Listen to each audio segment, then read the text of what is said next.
اللہ رب العزت نے انسانوں کی دونوں جہانوں کی کامیابی اپنے پورے دین پر چلنے میں رکھی ہے۔ انسانوں کی کامیابی کو اللہ رب العزت نے نہ ملک کے ساتھ جوڑا ہے، نہ مال کے ساتھ جوڑا ہے، اور نہ ہی دنیا کے اس پھیلے ہوئے ساز و سامان کے ساتھ جوڑا ہے، بلکہ اللہ رب العزت نے انسانوں کی دونوں جہانوں کی کامیابی کو اپنے پورے دین کے ساتھ جوڑا ہے۔ ہر زمانے میں جو انسان کامیاب ہوئے ہیں، چاہے ان میں مرد تھے، چاہے ان میں عورتیں تھیں، جس حیثیت کے بھی تھے،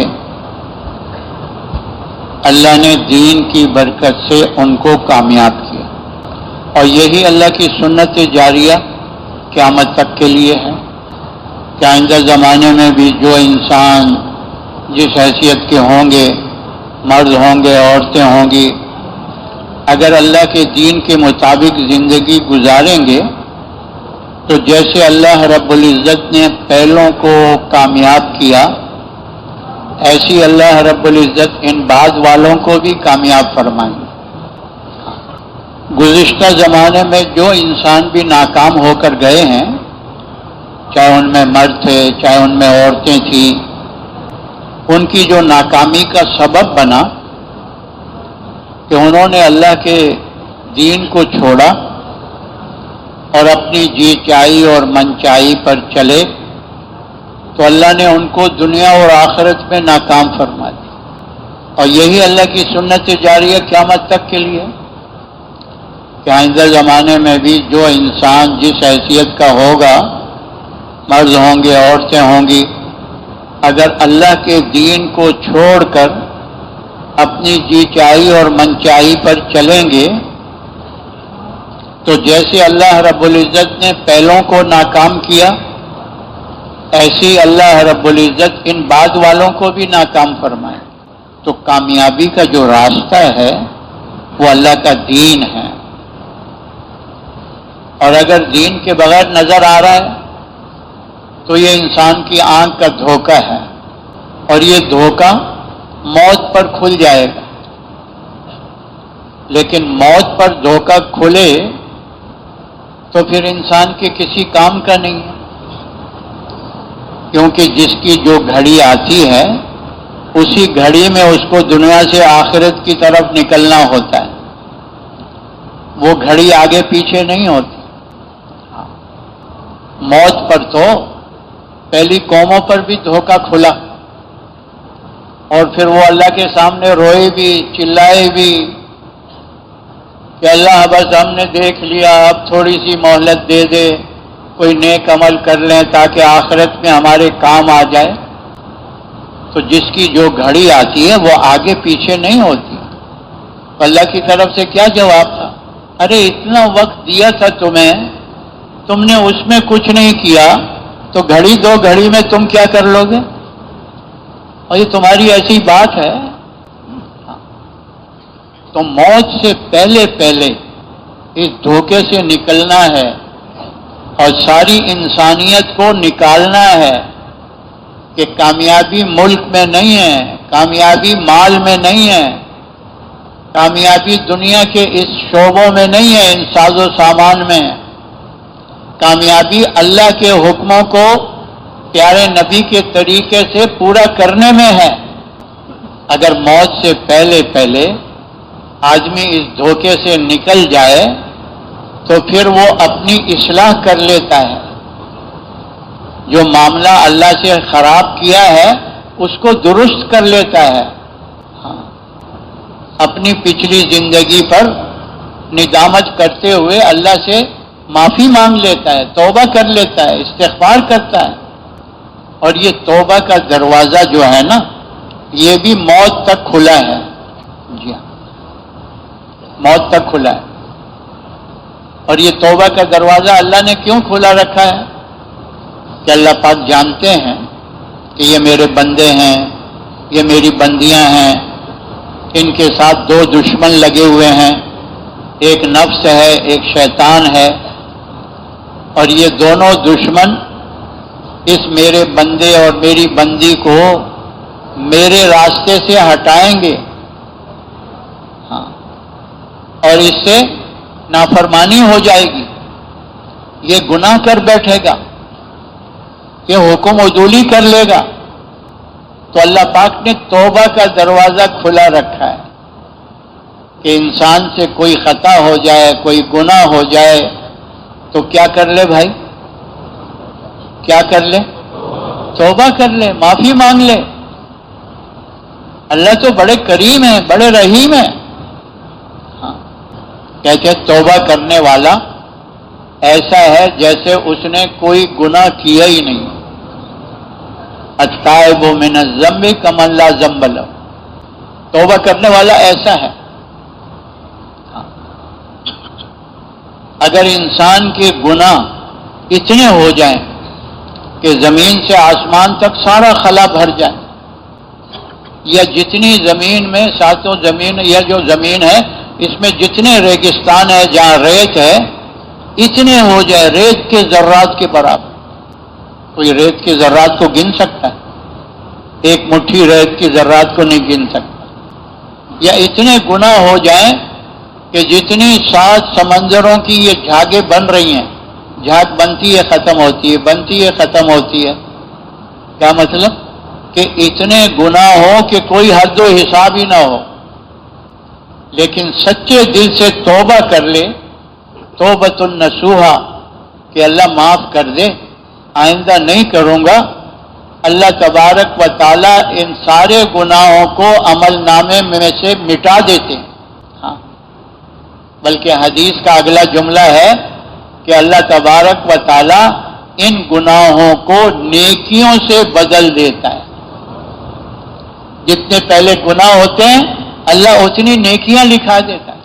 تو یہ توبہ کا دروازہ بھی اس وقت تک کھلا ہے جب تک عالم آخرت غیب کے اندر ہے، اور یہ عالم دنیا مشاہدے کے اندر ہے، کیونکہ موت کی ایک کیفیت جو اس کو سکرات کہتے ہیں نا، وہ جب شروع ہو جاتی ہے پھر یہ جو دنیا مشاہدے میں ہے نا یہ غیب میں چلی جاتی ہے، اور جو آخرت غیب میں ہے وہ آنکھوں کے سامنے آ جاتی ہے۔ ہاں، ایسی کیفیت جب ہوتی ہے نا مرنے والے کی، تو رشتہ دار بیٹھے ہوتے ہیں وہ کہتے ہیں یہ تو ابھی بات بھی نہیں کر رہا، اور یہ تو ابھی ہمیں دیکھ بھی نہیں رہا، ہمیں پہچان بھی نہیں رہا۔ کیوں؟ کہ وہ اس عالم سے نکل رہا ہے، یہ دنیا غیب میں چلی گئی ہے اس کے لیے۔ تو جب یہ کیفیت ہوگی تو توبہ کا دروازہ بند ہو جائے۔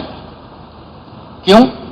کہ دیکھ کر توبہ کرنا اس کو توبہ نہیں کہتے، دیکھ کر ایمان لانا اس کو ایمان نہیں کہتے، غیب پر ایمان لانا، عالم آخرت غیب میں ہے اس کو مان کر توبہ کرنا۔ ہاں، مشاہدے پر تو جانور چلتے ہیں، اس میں انسان کا کیا کمال ہے؟ بھائی بکری کو گھاس دکھاؤ گے تو آپ کے قریب آ جائے گی، اور اس کو ڈنڈا اٹھا کے دکھاؤ گے تو کیا ہو جائے گی؟ بھاگ جائے گی۔ کتے کو ہڈی دکھا دو، بوٹی دکھا دو، قریب آ جائے گا، اور اگر اس کو روڑا پتھر اٹھا کے دکھائے تو کیا ہو جائے گا؟ بھاگ جائے گا۔ تو مشاہدے پر تو جانور چلتے ہیں، انسان کا کیا کمال ہے؟ اگر اللہ تبارک و تعالی آخرت کی ایک جھلک دنیا کو دکھا لے، کوئی ایک منظر کھول دے، کسی کے موت کا منظر کھل جائے، کسی کے قبر کا منظر کھل جائے، آپ کو اس روئے زمین پر کوئی کافر نام کا انسان نہیں ملے گا۔ ہاں، کوئی کافر نام کا انسان نہیں ملے گا آپ کو۔ تو ایمان نام تو غیب پر ہے، یقین کرتے ہوئے اللہ کی بات کو رسول کے اعتماد پر قبول کرنا، اس کا نام ایمان ہے۔ ارے موت کے وقت تو جب آخرت کا منظر کھلا تو فرعون بھی چیخنے لگا، آمنتو آمنتو آمنتو انہ لا الہ الا اللہ۔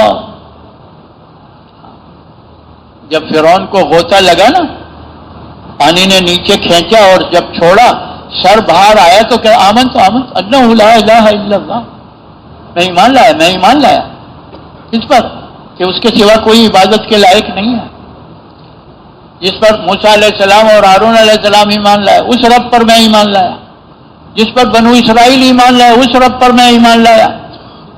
تو اللہ پاک نے کیا کہا؟ ارے ابھی وقت آیا اس کا، اتنا وقت تجھے سمجھاتے رہے، تیری سمجھ میں بات نہیں آئی، اب جو اسرائیل کو دیکھ رہا ہے تو آمن تو کرتا ہے، اب تو تجھے عبرت کا انجام بنا دیں گے۔ سمندر سے لاش باہر پھینکوا دی اور آج بھی کسی عجائب گھر میں پڑا ہوا ہے، عبرت کا نشان اللہ نے بنا دیا۔ تو موت سے پہلے اس دھوکے سے نکلنا ہے کہ کامیابی ملک میں نہیں ہے۔ یہ اللہ نے گزشتہ قوموں کے واقعات کو ذکر کیا ہے نا، جس میں ملک والے بھی تھے، نمرود جیسا بادشاہ، فرعون جیسا بادشاہ، حامان جیسا وزیر، ہاں شداد جیسا بادشاہ، یہ کامیاب ہو کر گئے؟ بولو کامیاب ہو کر گئے؟ ناکام ہو کر گئے۔ اگر ملک میں کامیابی ہوتی تو یہ کیوں ناکام ہو گئے؟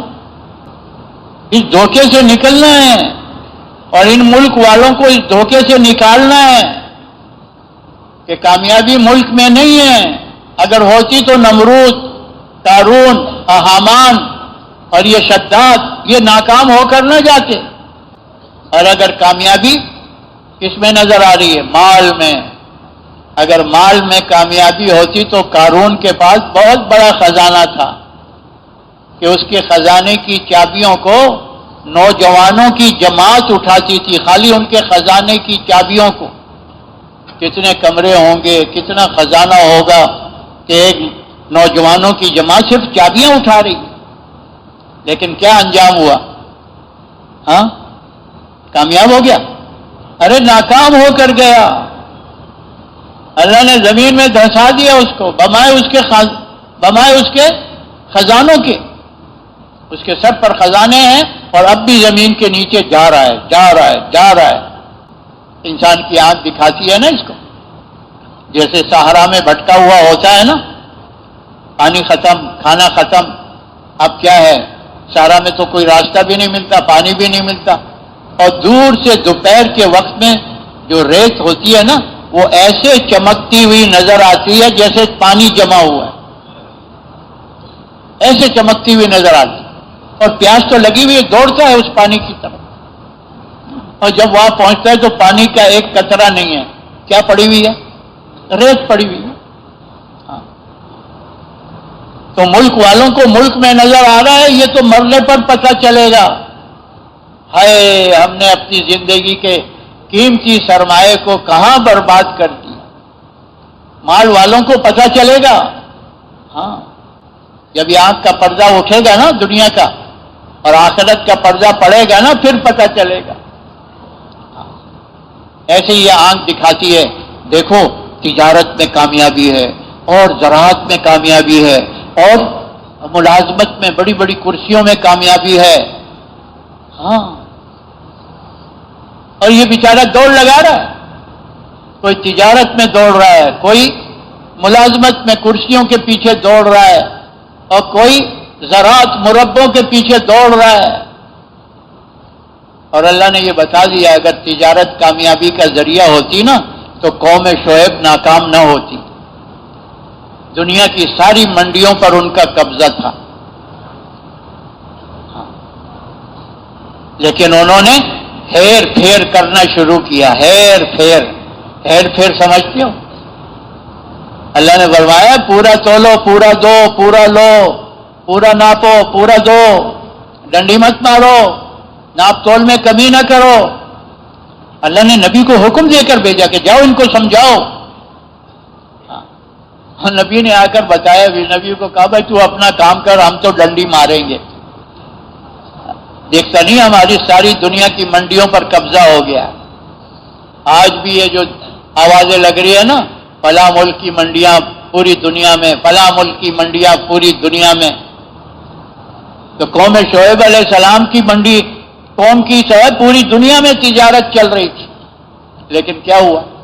کامیاب ہوئے؟ ناکام ہو کر گئے۔ اسی تجارت کے نقشے میں اللہ نے ان کو ناکام کر دیا۔ قوم سبا بڑی زراعت پیشہ قوم، بڑے باغات، میلوں میلوں، لیکن اللہ کے حکم کو پورا نہیں کیا، نبی کے طریقے پر زندگی نہیں گزاری۔ وہ جو ڈیم انہوں نے بنایا تھا اور اسے اپنی باغوں کو، کھیتوں کو سیراب کرتے تھے، اسی ڈیم کے پانی کے ذریعے سے اللہ نے ان کی سارے باغات کو، ساری بستیوں کو اجاڑ کے رکھ دیا۔ لو کامیابی۔ قوم نوح علیہ السلام اپنی پیارے نبی نوح علیہ السلام کو کہتے تھے، ارے تیرے ساتھ تو گرے پڑے لوگ ہیں ہماری قوم کے، ارے اکثریت تو ہماری ہے، ہماری پارٹی بڑی ہے، ہماری پارٹی بڑی ہے، ہماری پارٹی بڑی ہے۔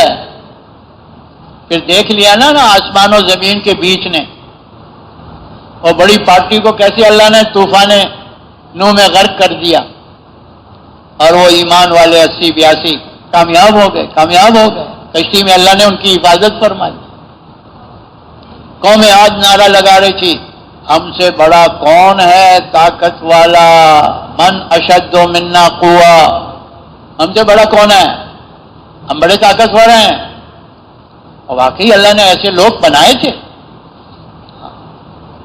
نہ پہلے ایسے گزرے تھے نہ بعد میں ایسے لوگ تھے۔ تو نبی کو اللہ نے بھیجا، ان کو کہو ماتوؤں کو کہ جس اللہ نے تمہیں پیدا کیا وہ تم سے بہت بڑا طاقت والا ہے، اس کو مانو، اس کی مان کر زندگی گزارو، کامیاب ہو جاؤ گے، ورنہ دنیا میں بھی ناکام، آخرت میں بھی ناکام۔ پھر انجام کیا ہوا؟ ایسی اللہ نے ایک ہفتے رات دن ہوا چلائی، اور ہوا اس کو اوپر لے جاتی اور پہاڑوں کے ساتھ ٹکرا دیتی، سر الگ دھڑ الگ، ایسے پڑے ہوئے تھے جیسے کھجور کے لمبے لمبے تنے ہوتے، کاجاز النخل خاویہ، ایسے پڑے ہوئے تھے۔ تو یہ واقعات اس امت کے سامنے اللہ نے اسی لیے بیان کیا، کیوں کہ ان امتوں نے ان چیزوں میں لگ کر اپنا نقصان کیا، لیکن اگر امت ان چیزوں میں لگ کر اپنا نقصان تو کرے گی قیامت تک کے آنے والی انسانیت کا نقصان کر بیٹھے گی، قیامت تک کے، کہ اس امت کو تو اس لیے بھیجا تھا نا نبیوں والی نیابت کے کام کے لیے، کہ ان کو کہیں ارے بادشاہوں، ارے وزیروں، ارے مشیروں، ارے بڑے بڑے کرسی پر بیٹھنے والوں، ارے بڑے مربے والوں، ارے یہ بڑے طاقت اور قوت کے نعرے لگانے والوں، اپنی پارٹی کا نعرہ کیا، ہماری پارٹی بڑی ہے۔ یہ امت تو اس لیے آئی تھی کہ ان کو دھوکے سے نکالے، لیکن کام نہ کیا، خود بھی دھوکے میں پڑ گئی، اور دوسروں کو جگانا تھا خود سو گئی۔ تو کامیابی کا جو راستہ ہے وہ اللہ کا دین ہے۔ سلیمان علیہ السلام بادشاہ سے کامیاب ہوئے کہ نہیں ہوئے؟ کس کی وجہ سے؟ بادشاہت کی وجہ سے، دین کی وجہ سے۔ داؤد علیہ السلام بادشاہ سے کامیاب ہوئے، کس کی وجہ سے؟ دین کی وجہ سے۔ عبد الرحمن بن عوف رضی اللہ عنہ، عثمان رضی اللہ عنہ مالدار تھے، کامیاب ہوئے کس وجہ سے؟ مال کی وجہ سے، دین کی وجہ سے، دین کی محنت کی وجہ سے، دین پر قربانی کرنے کی وجہ سے۔ انصار باغوں والے تھے تو کامیاب ہوئے باغوں کی وجہ سے، کس کی وجہ سے؟ دین کی وجہ سے، دین کی محنت کی وجہ سے، دین پر قربانی کرنے کی وجہ سے۔ تو موت سے پہلے پہلے اس دھوکے سے نکلنا ہے۔ اگر موت سے پہلے پہلے اس دھوکے سے نکل گئے نا، بس پھر اپنے معاملے کو اللہ سے درست کر کے، پچھلی زندگی پر ندامت کر کے اور اللہ کے حکموں کے مطابق زندگی گزارنا، اللہ کے نبی کے طریقے پر زندگی گزارنا، اسی کو تو اللہ قرآن کریم میں بیان فرما رہے ہیں، من عمل صالحا من ذکر او انثى وهو مؤمن فلنحيينه حياة طیبہ وَلَنَجْزِيَنَّهُمْ أَجْرَهُمْ بِأَحْسَنِ مَا كَانُوا يَعْمَلُونَ۔ اللہ پاک فرما رہے ہیں جو بھی نیک عمل کرے، یعنی دینی زندگی گزارے، چاہے مرد ہے چاہے عورت ہے، بشرطے کہ ایمان والا ہو، اس لیے کہ ہر عمل کے لیے ایمان ضروری ہے، بغیر ایمان کے کوئی عمل اللہ کے ہاں قابل قبول نہیں ہے۔ تو اللہ فرما رہے ہیں جو بھی نیک عمل کرے، چاہے مرد ہے چاہے عورت ہے اور ایمان والا ہے، ہم اس کو دنیا میں طیب زندگی دیں گے۔ طیب زندگی، پاکیزہ زندگی۔ علماء کرام مفسرین حضرات فرماتے ہیں کہ اس طیب کے ایک لفظ میں اللہ نے وہ سب کچھ بیان کر دیا جو انسان دنیا میں اللہ سے چاہتا ہے۔ انسان کی چاہت کیا ہے؟ کہ مجھے عزت مل جائے۔ ہر انسان کی چاہت کیا ہے؟ کہ مجھے چین مل جائے، سکون مل جائے، راحت مل جائے، عافیت والی زندگی مل جائے۔ کیوں بھائی؟ یہ ہر انسان کی چاہت ہے نا، ہر مرد ہر عورت، ہر جوان ہر بوڑھا، ہر بچہ ہر بچی، اس کی یہی چاہتیں ہیں۔ یہ جو دنیا کی محنتوں میں لوگ لگے ہوئے ہیں، کس لیے لگے ہوئے ہیں؟ کہ یہ زندگی آرام سے گزر جائے۔ تو اللہ پاک نے بتا دیا ایمان اور اعمال صالحہ کے راستے پر چلو گے تمہیں طیب زندگی دوں گا۔ بعض قرآن کی آیتیں جو ہے نا، بعض قرآن کی آیتوں کی تفسیر ہیں۔ ایک جگہ اللہ فرما رہے ہیں وَلِلَّهِ الْعِزَّةِ وَلِرَسُولِهِ وَلِلْمُؤْمِنِينَ، کہ عزت تو اللہ کے لیے ہے، اللہ کے رسول کے لیے ہے، اور کن کے لیے ہے؟ ایمان والوں مردوں کے، ایمان والی عورتوں کے لیے۔ یہ عزت دینے کے لیے اللہ نے دنیا کے کسی نقشے کو ذکر نہیں کیا۔ کرسی پر بیٹھا ہوگا تو عزت والا ہوگا، کوٹھی میں رہ رہا ہوگا تو عزت والا ہوگا، بڑی گاڑی میں پھر رہا ہوگا تو عزت والا ہوگا، بڑھیا کھانے کھا رہا ہوگا تو عزت والا ہوگا۔ ہاں، ان میں سے کوئی چیز اللہ نے ذکر نہیں کی۔ ایمان ہوگا، اللہ چٹائی پر بیٹھے بیٹھے وہ عزت دیں گے جو بادشاہوں کو محل میں اور تخت پر بیٹھے بیٹھے وہ عزت نہیں ملے گی۔ چٹائی پر بیٹھے بیٹھے، کیوں؟ کہ جب وہ ایمان اور اعمال صالحہ کو اختیار کرتا ہے نا، تو اللہ کی طرف سے محبوبیت کا فیصلہ ہو جاتا ہے۔ جو بندہ اللہ کے قریب ہوتا ہے، قریب ہوتا ہے، قریب ہوتا ہے، جو بندی اللہ کے قریب ہوتی چلی جاتی ہے۔ تو جبرائیل علیہ السلام کو اللہ پاک بلا کر کہتے ہیں زمین پر وہ جو میرا بندہ ہے، وہ جو میری بندی ہے، میں اللہ اس سے محبت کرتا ہوں۔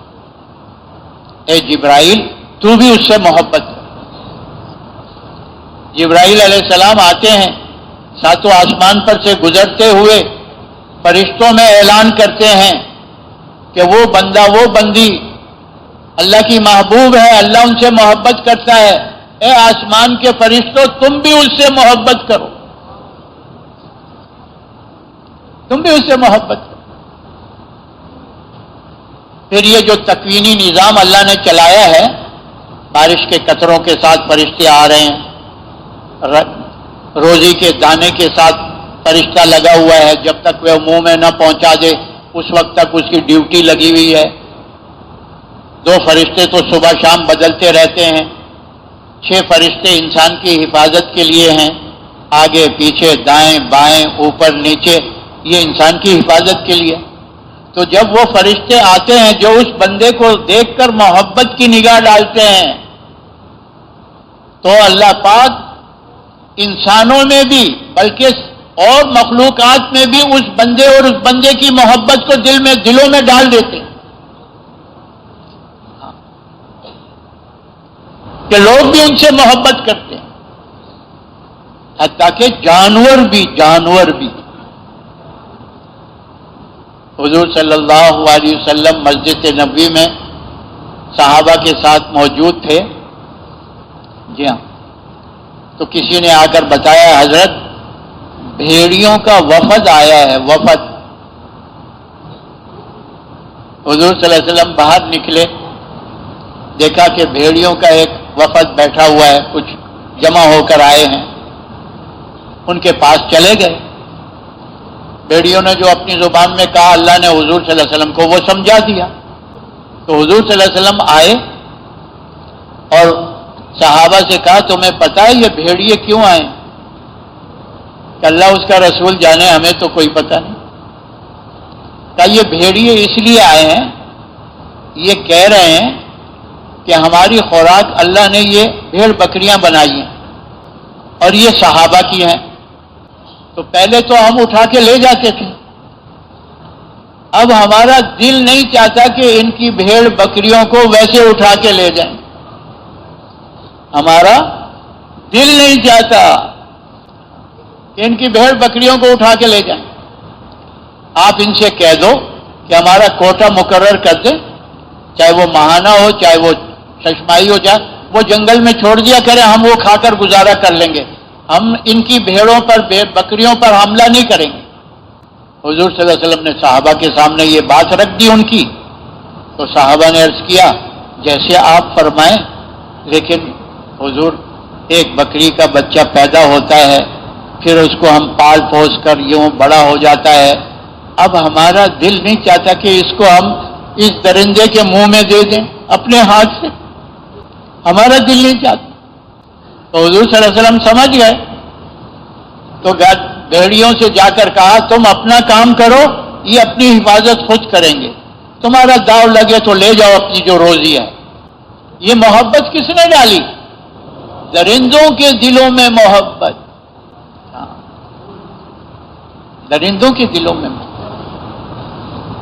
تو اللہ تبارک و تعالی عزت سے نوازتے ہیں، عزت سے. اور پھر الذین آمنوا تطمئن قلوبهم بذکر اللہ الا بذکر اللہ تطمئن القلوب. اللہ پاک فرما رہے ہیں دلوں کا سکون اور اطمینان ہاں یہ اللہ کی یاد میں ہے، اللہ کی ذکر میں ہے. اگر تم نے اللہ کو یاد رکھا ہر جگہ تو تم سکون سے رہو گے. اگر کرسی پر بیٹھے ہو، چاہے چٹائی پہ بیٹھے ہو، چاہے بڑے بنگلے میں ہو، چاہے جھونپڑے میں ہو، ہاں چاہے بڑی سواری میں چل رہے ہو، چاہے 11 نمبر کی سواری پیدل چل رہے ہو، تمہارے دلوں میں اللہ سکون ڈالے گا، اطمینان ڈالے گا.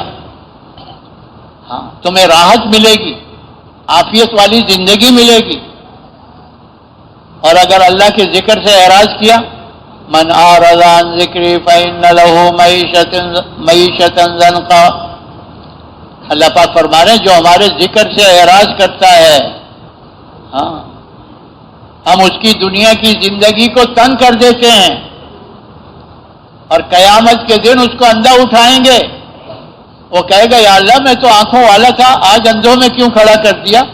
تو اللہ پاک فرمائیں گے ہمارے احکامات آئے، ہماری آیتیں آئیں اور تم نے دیکھا بھی نہیں کہ اللہ کا کیا حکم ہے، اندھے بن کر چل رہے تھے تم، اس لیے آج اندھوں میں تمہیں کھڑا کر دیا. تو اللہ تبارک و تعالی بے دینی کی وجہ سے زندگی کو تنگ کر دیتے ہیں. چاہے دنیا کا حلا بلا سب کچھ موجود ہو، لیکن اللہ نے زندگی تنگ کی ہے نا، ہاں کبھی راحت نہیں ملے گی، کبھی سکون نہیں ملے گا، کبھی عافیت والی زندگی نہیں مل سکتی. تو دنیا اور آخرت کی کامیابی اللہ نے اپنے دین میں رکھی ہے. دنیا کے اعتبار سے تو یہ بتا دیا نا، لیکن دین پر جو کامیابی کا دروازہ موت پر کھلے گا نا، وہ کھلتا چلا جائے گا.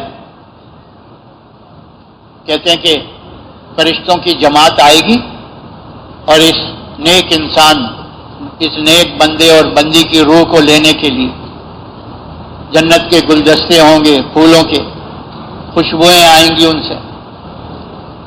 اور اسرائیل علیہ السلام وہ جو فرشتے آئیں گے نا، اس کو جنت کی خوشخبریاں سنائیں گے. اللہ نے تیرے لیے جنت میں یہ بنایا، یہ بنایا، یہ بنایا. اب اس کی روح اس کے بدن سے نکلنے کے لیے بے چین ہو جائے گی. جیسے پنجرے سے پرندہ جو ہے نا نکلنے کے لیے پھڑپھڑاتا ہے، ایسے ہی اس نیک انسان کی روح اس کے جسم میں نکلنے کے لیے بے چین ہو جائے گی، پھڑپھڑائے گی. اسرائیل علیہ السلام ٹھوڑی کے نیچے رومال رکھ دیں گے، پیروں سے لے کر سارے جسم سے روح سمٹ کر اس رومال میں جمع ہو جائے گی. ایسے روح کو نکالیں گے جیسے آٹے میں سے بال کو نکالا جائے. پھر آسمانوں میں لے جایا جائے گا، وہاں استقبال ہوگا، اللہ کی طرف سے اعلان ہوگا کہ اعلیٰ علیین کی روحوں کے ساتھ، جنتیوں کی روحوں کے ساتھ رکھ دو. اور یہاں رشتہ دار غسل دینے میں، کفن پہنانے میں، ہاں جی،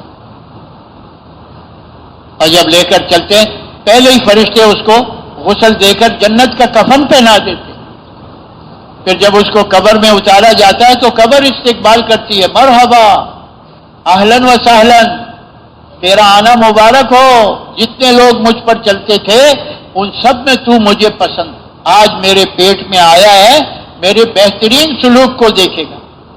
کیسے منتہا نظر تک قبر کو اللہ کھول دیں گے. جنت کی کھڑکی کھل جائے گی، خوشبوئیں ہوائیں آئیں گی، جنت کا بسترا بچھا دیا جائے گا اور کہا جائے گا نم کنومت العروس، ایسے سو جا جیسے پہلے رات کی دلہن سوتی ہے. کیا مطلب؟ کہ جیسے دلہن کو اس کے محبوب خاوند کے علاوہ کوئی نہیں جگاتا، کوئی نہیں اٹھاتا، ایسے ہی اس بندے کا محبوب اللہ ہے، وہی قیامت کے دن اس کو قبر سے اٹھائے، قبر سے اٹھائے. اور قبر سے جب اٹھے گا حشر کے میدان میں اللہ عرش کے سائے کے نیچے جگہ دیں گے، نور کے منبر پر بٹھائیں گے، مشک اور عنبر کے ٹیلوں پر سیر کروائیں گے. ہاں، اور حساب کتاب میں اللہ آسانی والا معاملہ کر کے دائیں ہاتھ میں کتاب دے دیں گے اور فرشتے سے کہیں گے لے جاؤ میرے اس نیک بندے کو میرے مہمان خانے جنت میں پہنچا دو. کیسے فرشتے لے کر چلیں گے پلسرات جو جہنم پر پل بنا ہوا ہے نا، 1500 سال کا راستہ، اس پر ایسے گزار دیں گے جیسے پلک جھپکتے ہیں، جیسے بجلی کڑکتی ہے، ایسے گزر جائے. اور کہیں گے یہ تیری جنت ہے، یہ تیرا ٹھکانہ ہے، اس جنت میں داخل ہو جا. وہ جنت اتنی خوبصورت ہے، اللہ کا مہمان خانہ ہوگا تو خوبصورت نہیں ہوگا تو کیا ہوگا؟ کیسے جنتی اس جنت کے دروازے کو دیکھتے دیکھتے دیکھتے 40 سال گزر جائیں گے. وہ کیسا دروازہ ہوگا کہ جس کو دیکھتے دیکھتے کتنا 40 سال.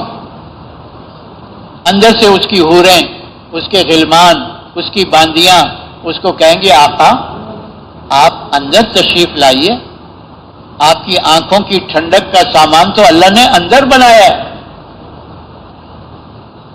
جب وہ جنت میں جائے گا تو وہاں کی نعمتوں کا تو جیسے حضور صلی اللہ علیہ وسلم کی حدیث کا مفہوم ہے ما لا عین رات ولا اذن سمعت ولا خطر علی قلب بشر. اللہ نے جنت میں ایسی نعمتیں بنائی ہیں کسی آنکھ نے دیکھی نہیں ہیں، کسی کان نے سنے نہیں ہیں، کسی کے دل پر ان کا خیال بھی نہیں گزرا. کھانے کی نعمتیں ہزاروں، ہاں ایک ایک دسترخوان پر ہزاروں نعمتیں ہوں گی. وہاں آدمی بھوک پیاس کی وجہ سے کھائے گا پیے گا نہیں، لذت حاصل کرنے کے لیے. جنت کا کھانا پینا کیا ہے؟ مزے کے لیے ہے، بھوک پیاس کے لیے نہیں ہے. اور پھر وہاں اتنا نہیں کہ کلو 2 کلو کھا لیا تو اب پیٹ بھر گیا، کھٹی ڈکاریں آنا شروع ہو، پھر جنگل کی طرف دیکھنے کا. جنت پاک جگہ ہے، وہاں کلو 2 کلو نہیں، 5 کلو 10 کلو نہیں، منو ٹنو کھائے گا جنتی ایک دسترخوان پر. منو ٹنو، ہاں ایک خوشبودار ڈکار لے گا، سب ہضم، پھر کھائے گا، پھر ہضم، پھر کھائے گا. ہر جنتی کی جنت میں 4 نہریں بہہ رہی ہوں گی. دودھ کی نہر، شہد کی نہر، پاکیزہ پانی کی نہر اور شرابن طہورہ کی نہر. یہ ہر جنتی کی جنت میں بہہ رہی ہوں گی اور جنتی کے اشارے پر چلیں گی. یہ نہیں کہ ایک رخ دے دیا اب اسی رخ پر ہوں گے، نہیں، جنتی کہے گا یوں چلو تو وہاں چلیں گی، کہے گا یوں چلو تو وہاں چلیں گے، کہ یوں اوپر چلو تو اوپر چلیں گی۔ جیسے جنتی چاہے گا وہ نہریں دائیں بائیں اوپر نیچے چلتی رہیں گی، ہاں چلتی رہیں گی۔ مکانات سونے چاندی کی اینٹوں سے بنے ہوئے ہیں، مشک اور عنبر کے سیمنٹ سے جڑے ہوئے ہیں، موتیوں کے چپس بچھے ہوئے ہیں، 60 ہزار دروازے ہیں، ہر دروازے کے سامنے کمرہ ہے، ہر کمرے میں 70 مسیریاں ہیں، ہر مسیری پر حور بیٹھی ہوئی ہوگی۔ ہاں جنت کی عورت، اور یہ دنیا کی جو عورت ہے نا وہ جنت کی حوروں کی ملکہ ہوگی، ملکہ کون ہوگی؟ ملکہ ہوگی۔ جنت کی حوروں نے تو نماز بھی نہیں پڑھی ہے، روزہ بھی نہیں رکھا، باقی احکامات پر نہیں چلے۔ یہ دنیا کی عورت جو ہے اس نے تو نماز بھی پڑھی، روزہ بھی رکھا، اللہ کے حکموں کو پیارے نبی کے طریقے سے پورا کیا، اس لیے وہ تو ساری حوروں سے حسین اور جمیل ہوگی۔ ہاں کہتے جنتی کو حور کے دل میں اپنی محبت کی لہریں اٹھتی ہوئی نظر آئیں گی۔ جنتی عورت کے رخسار میں جنتی کو اپنی تصویر نظر آئے گی۔ ہاں اور یہ دنیا کی عورت ان جنتی ساری جتنی بھی ہے، کہتے کم سے کم جنتی کو 70 حوریں ملیں گی۔ کتنی؟ 70 حوریں۔ اور جو دین کا کام کرتے کرتے پہنچا ہے نا، اور حضور کی اور نبیوں کی پڑوس والی جنت میں جگہ ملی نا، تو جنتی نبیوں کی جنت میں 26 لاکھ حوروں والی جنت ہے، اور یہ دائی کی جنت 25 لاکھ حوروں